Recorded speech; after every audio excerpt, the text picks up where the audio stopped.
Welcome to the Lend Academy podcast, episode number 102. This is your host, Peter Renton, founder of Lend Academy and one of the co-founders of Lend It.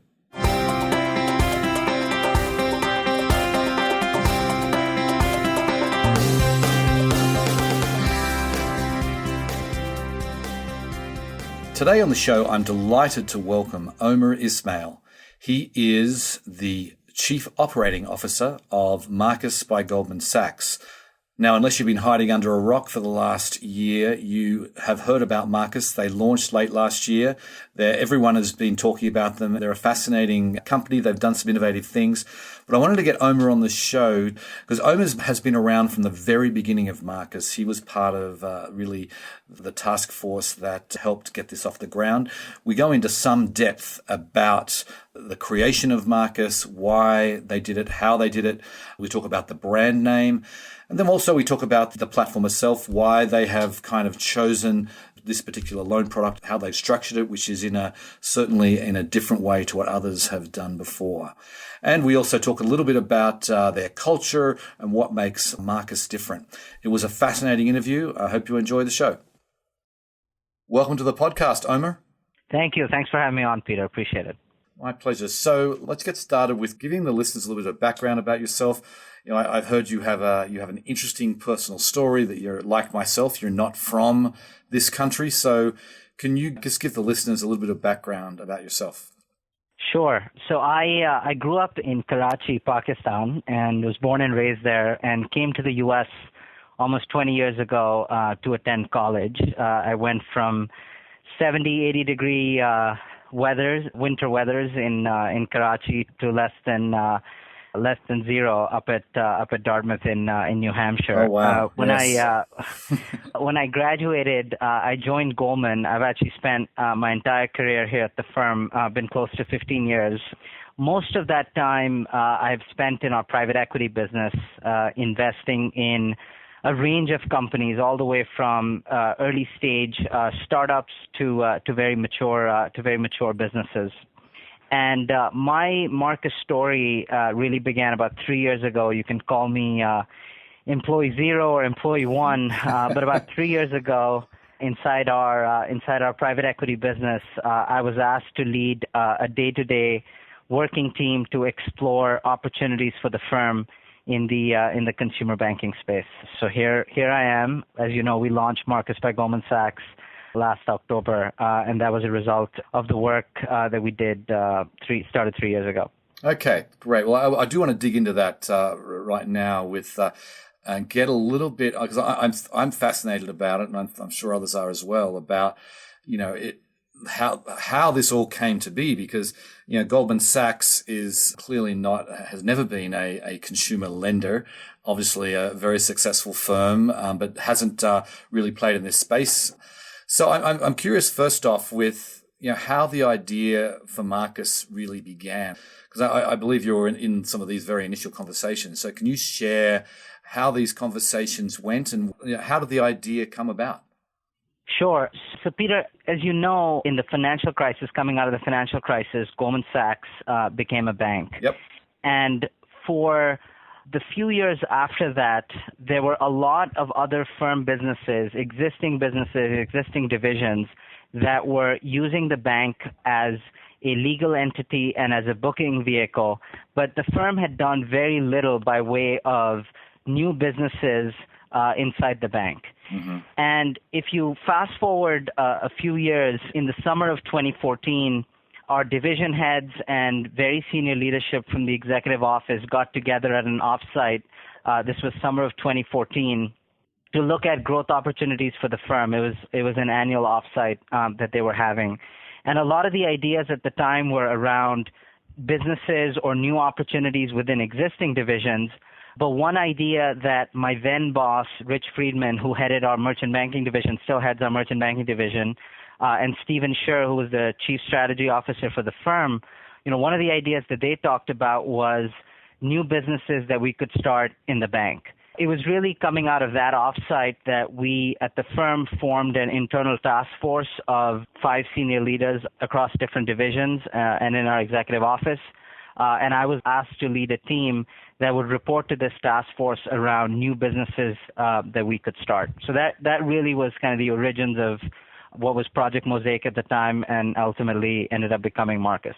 So you, I presume then, you didn't just present this task force with one idea. I mean, I imagine there were others. So can you share any kind of insight onto the decision-making process? Because as I have already said, that it just seems like it's obviously a departure from anything that Goldman has done before.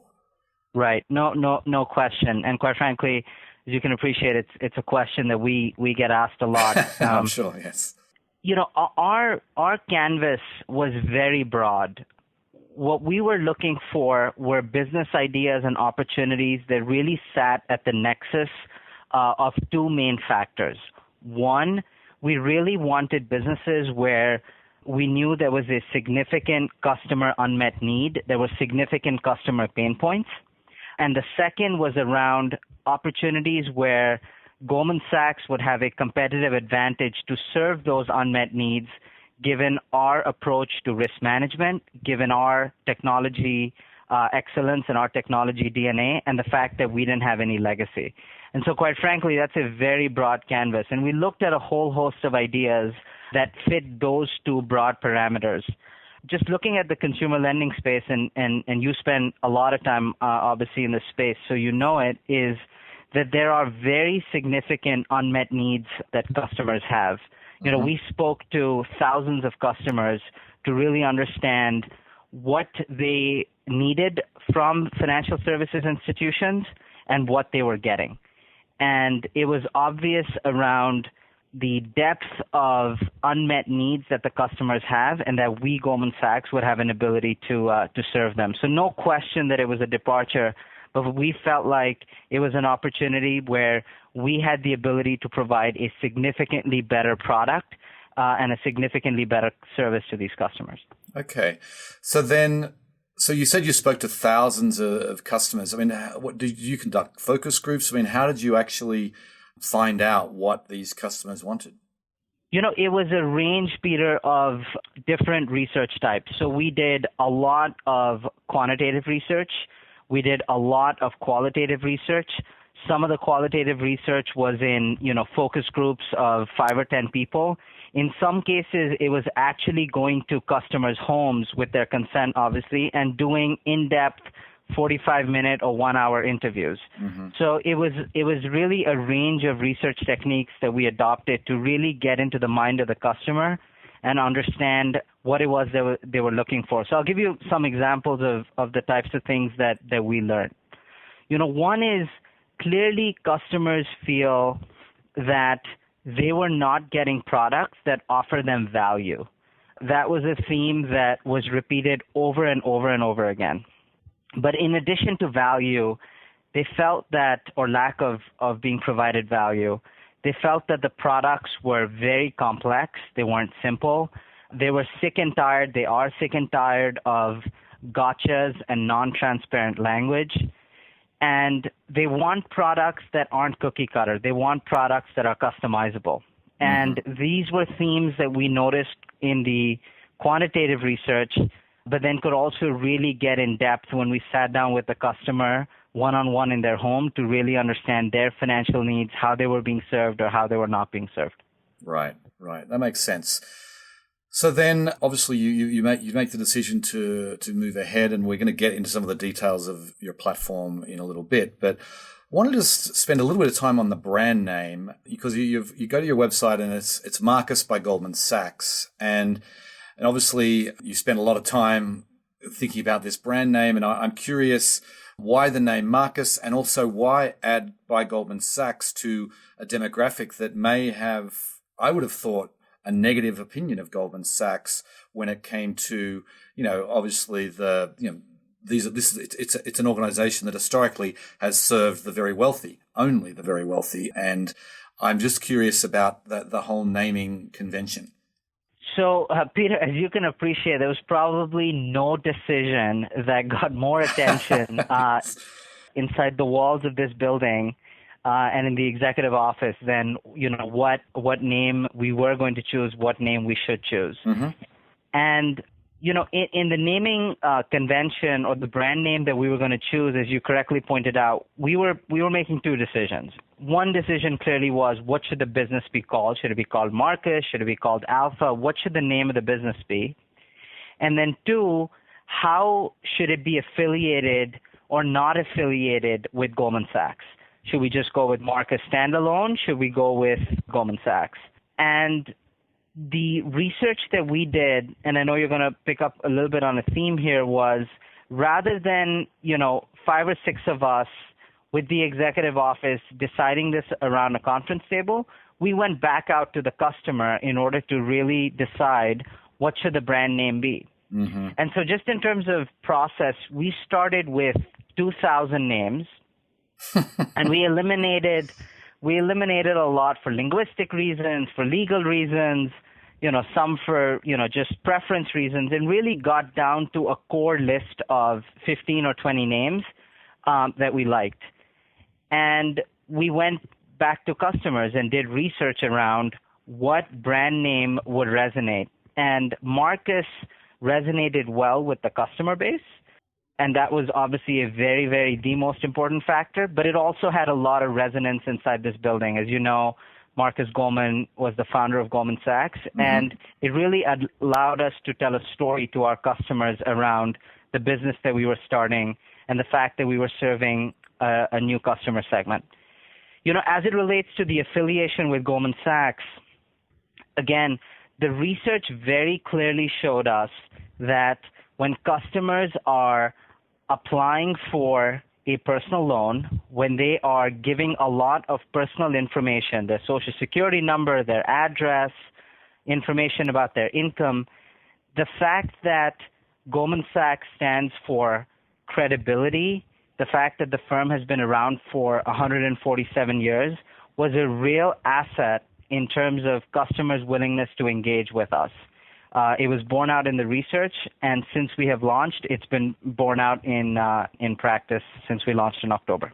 Right. No, that makes sense. I can see how people don't want to, and that with that angle, the personal information, people don't want to give the personal information to Marcus.com, who is just potentially could be some guy in a garage somewhere that really doesn't have any credibility at all. So that makes sense to me. So before we move on to actually the platform itself, one more question on the sort of the pre-launch phase of Marcus. How was this idea viewed inside Goldman Sachs, like to people who are the other partners and what have you, and just the regular rank and file people inside Goldman? Because it's, as I said, it's such a departure. Was there universal support for this? Did you have to really champion it? What was it like inside Goldman? So I feel like I come to work every day. The team comes to work every single day with 30,000 plus fans inside these buildings. Marcus, you're correct in pointing out it's a new business for the firm. It's a new customer segment that we are directly serving. But it is not a business that cannibalizes anything else inside the firm. And so if you happen to be in the investment banking division or the merchant banking division like I was, or the securities business, folks across all of our offices really are rooting for our success. And it's new. Goldman Sachs in this format has never really advertised. We have a public site where customers can engage. So there's no question, as you pointed out, it's new for us, but it's one that, folks across all of our various divisions, offices are very, very excited about. Right. Okay. So let's dig into the platform itself. I mean, you go to your homepage and you've got it right there on your page to, applying for a loan. It's pretty simple, but can you just explain to the listeners exactly what your loan product is? What's the range of rates, terms, amounts, that sort of thing? Sure. Happy to. So it is an unsecured personal loan. It ranges in size from $3,500 to $30,000. The rates are from 6.99 to 23.99. The average rate for our customers is in the 12 to 13% range. The loan maturities are between 2 years and 6 years. And I'll walk through maybe just a couple of the prominent product features, again, all based on customer research in hearing from customers of what they wanted from a loan product. Mm-hmm. So one, back to the theme of value, our product has no fees. It has no origination fees. It has no prepayment fees. It has no late fees. So we have no fees ever. The second thing that I would say is that one feature that we heard very loud and clear from customers when we were doing the research phase was around every loan product that is offered in the marketplace today. Customers are asked, how much do you want to borrow and how long do you want it for?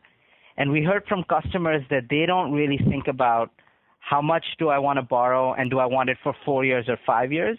They really think about it in terms of I want $15,000 and I want to pay $350 a month or $400 a month. And so we have created a user experience that the customer can toggle those two inputs, and the maturity actually ends up being an output.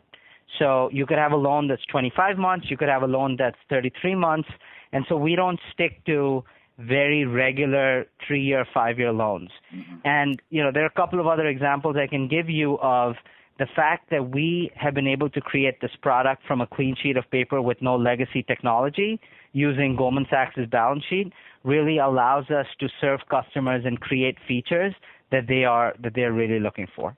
Yeah, that is, when I first noticed when you guys launched that, I thought that was a good innovation, particularly there's no reason why we should offer 3-year and 5-year loans, because in this day and age, let's face it, it's a mathematical calculation. If it's 33 months or 36 months or 40 months, it's a very simple, amortization table can be adjusted very, very easily. And I think that's been a good innovation. I'm surprised that others hadn't jumped on this. So then what about loan purpose? I mean, we obviously have with the lending clubs of the world where there's debt consolidation is the main play here is, it seems like that's your play as well. If your website leads with debt happens, it's how you get out that counts. I mean, so is this really a debt consolidation? Is this the primary purpose?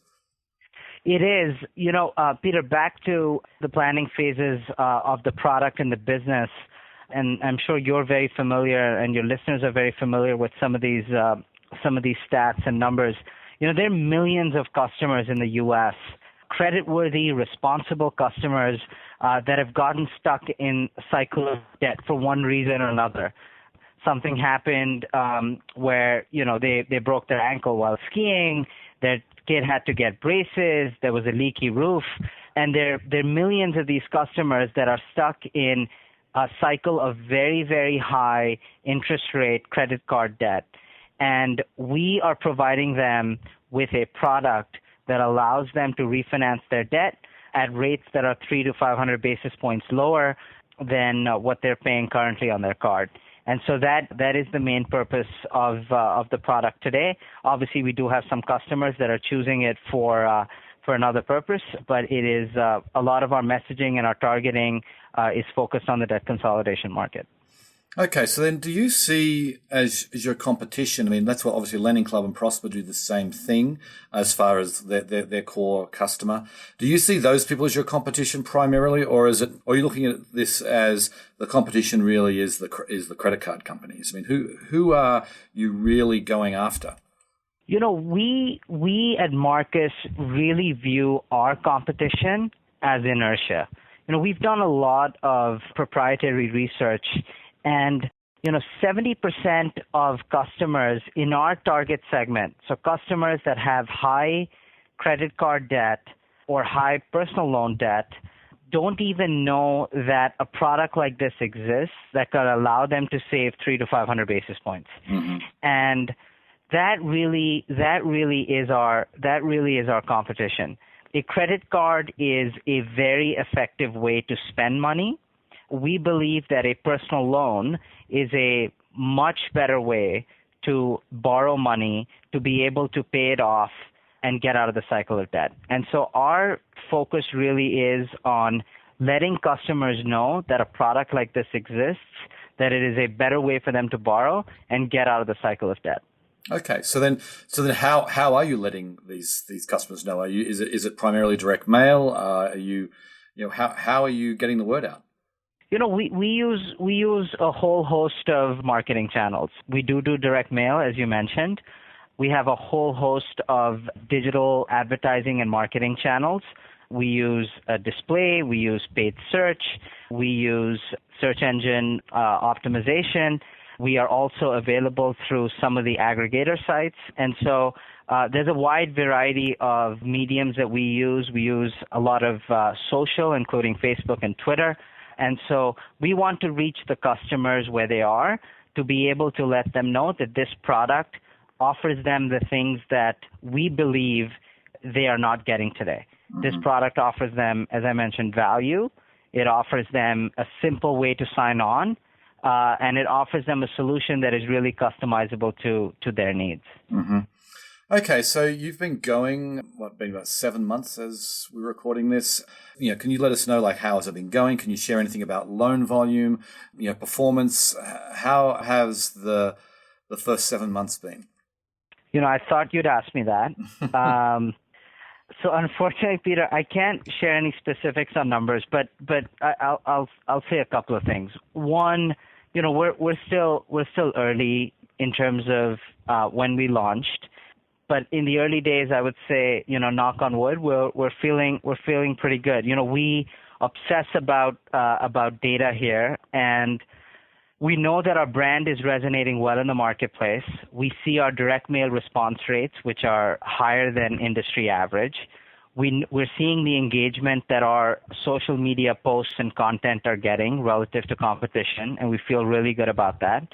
And we really track all of the customer journeys that happen on our site in ways to make sure that where there is room for improvement, we are improving. So can't unfortunately share numbers, but the data so far, early days, we're feeling pretty good about where we are and the forward for the business.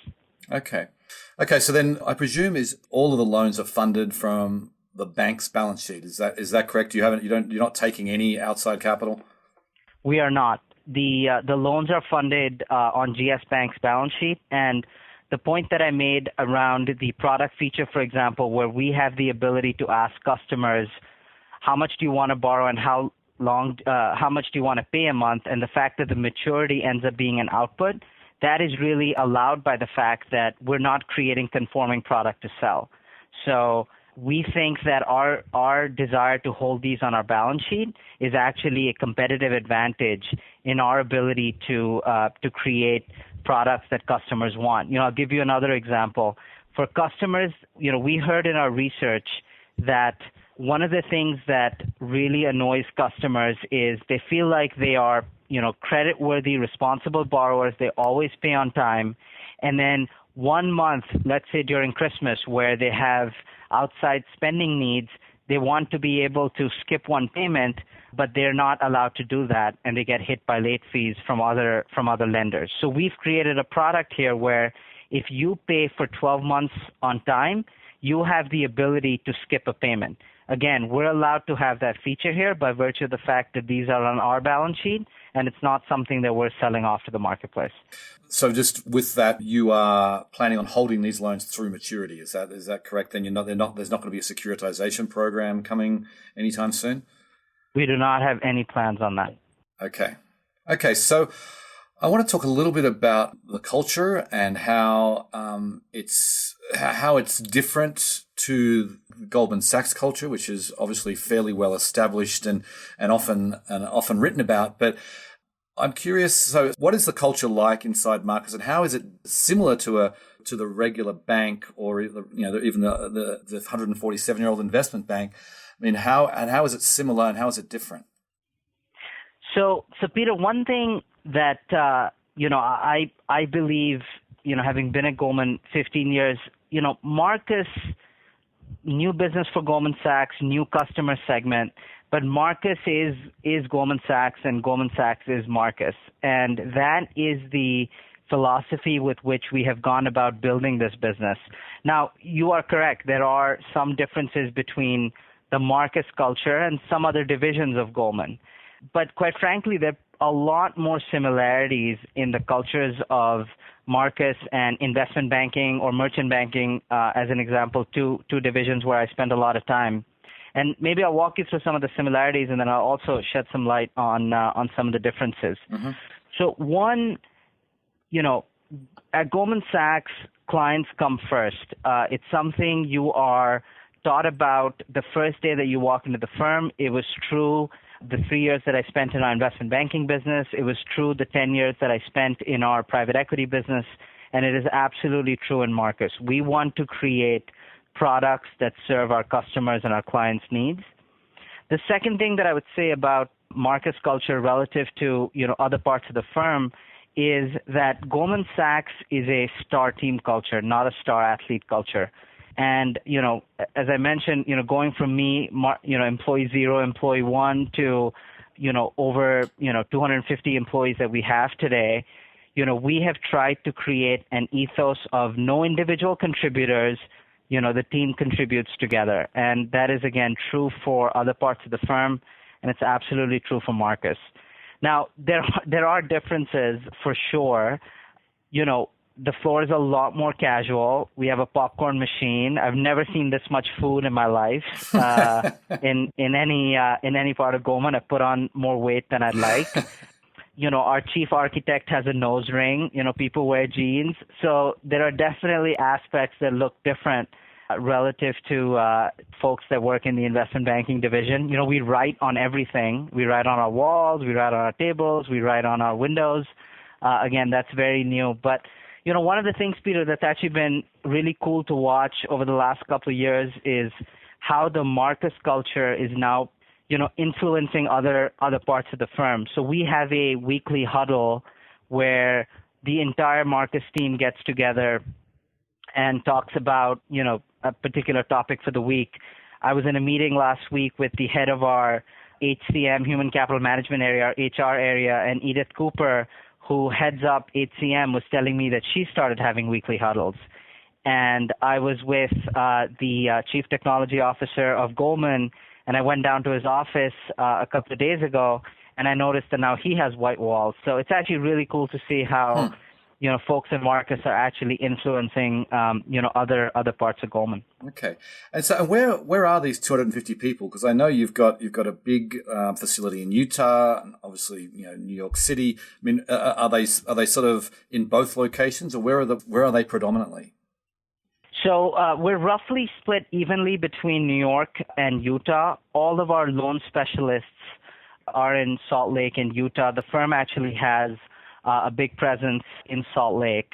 One of the things that we heard from customers again in the research phase before we launched was the fact that clearly customers want to be able to do everything online. They want to be able to do things digitally.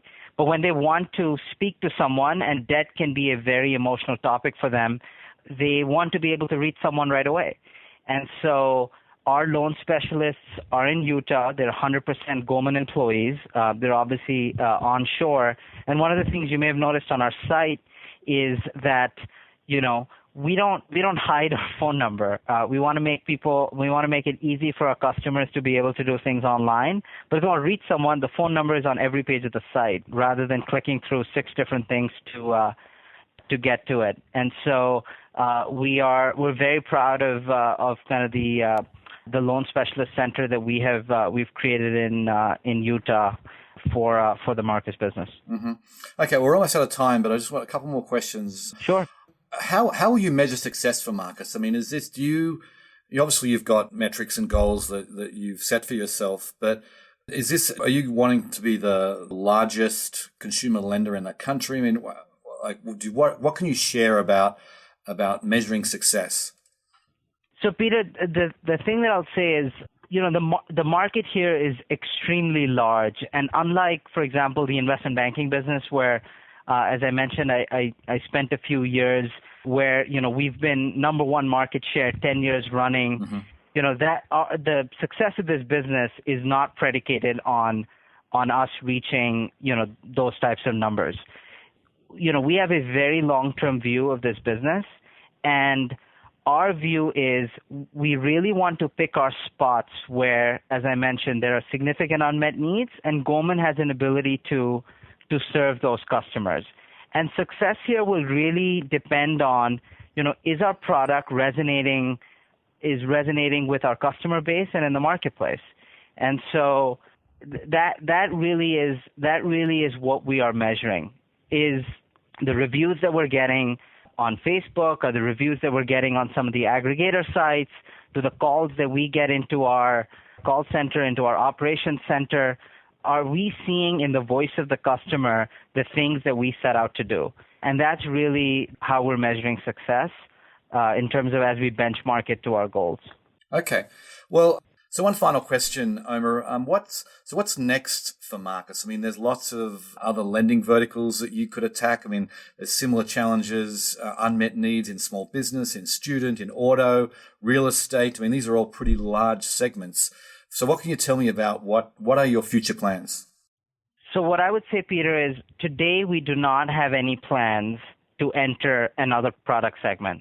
In order to assess what we might do next, and we look at a lot of different things, the criteria will be exactly the same as we did when we evaluated whether or not we should enter the consumer lending space. One, is the market large, and therefore our success is not predicated on achieving very high market share. Two, there are significant unmet customer needs and pain points. And three, Goldman Sachs has competitive advantages where we can serve the significant customer unmet needs that exist. That will be the criteria with which we'll evaluate any further opportunities. But again, as I said, we're early in the launch of Marcus. We're very focused on it, and we don't have any immediate plans today of entering a new business. Okay, well, we'll have to leave it there. We're out of time, but I really appreciate you coming on the show today, Omer. It was a fascinating conversation. Thank you so much, Peter. Appreciate it. Okay, see ya. Take care. As I said in the introduction, I mean, a lot of people have been talking about Marcus by Goldman Sachs really ever since we first found out about it, which was about 18 months ago, or even more than that now, where Goldman Sachs was going to launch a consumer lending platform. It's been talked about a lot. And I've come to the realization, and which has been cemented really after this interview, that Goldman is going to be a very strong competitor. The Marcus product is a strong offering. I mean, there's no fees. They've got flexible loan terms. They clearly have approached this whole process in a very thoughtful way. Now, they have 250 people already. They're clearly already one of the larger platforms in the US. I feel like they have got all the everything in place for them to be a big success. Some people have said in the past that they think Goldman is going to struggle. I'm sure they're going to have some challenges along the way, but I'm certainly not going to bet against them. I think that Marcus by Goldman Sachs is going to end up being a very successful business for them. Thankfully, I think the market is big enough for everyone. As Omer said, that their biggest competitor they feel is inertia. I feel like right now we have a product that is still not sort of front of mind of all consumers as it should be. And I think Marcus is going to, in many ways, help the industry with sort of providing this sort of installment loan product should be really front of mind of all consumers. And I think when that happens, clearly there's going to be enough business for many, many companies to succeed in this space. Anyway, on that note, I will sign off. I very much appreciate you listening, and I'll catch you next time. Bye.